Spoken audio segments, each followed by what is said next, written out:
Hi, my name is Zachary Taylor, and my project is on qualified immunity.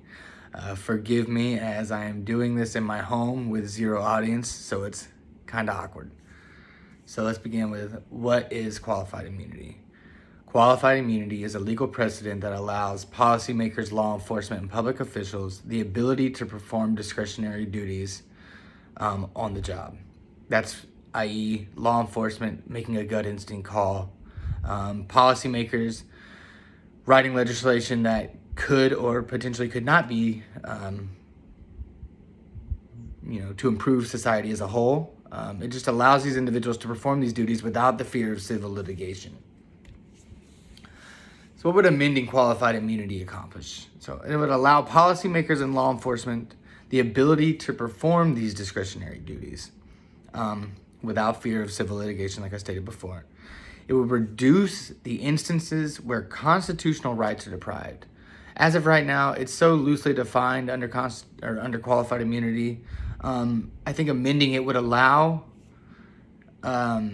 individuals that do have a claim against another individual who, either law enforcement or a policymaker or a politician.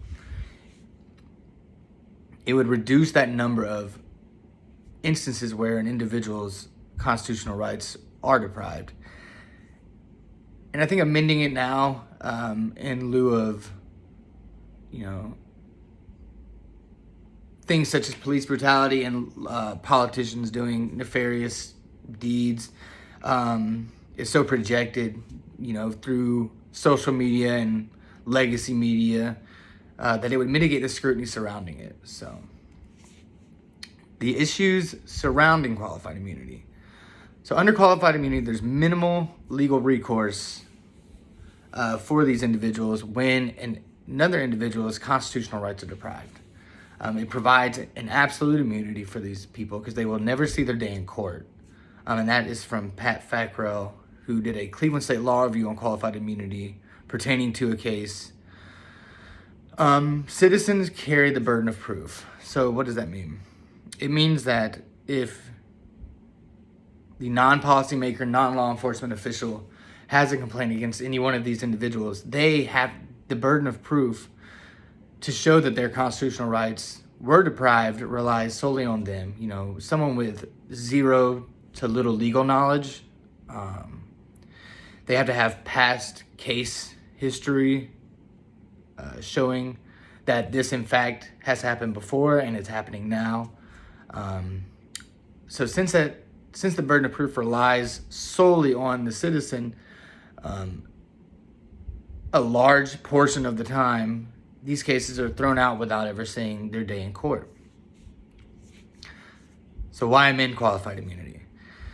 Amending qualified immunity would better protect the public from these instances where their constitutional rights are deprived. Legal precedents should be clearly defined, which qualified immunity is not. And it would allow a fair and unbiased legal proceeding. As of right now, what does qualified immunity accomplish? It does allow for these discretionary duties to be performed. Civil litigation cases with no substantial evidence is completely thrown out. It doesn't waste anyone's time. And efficient resolutions and laws have been enacted under qualified immunity.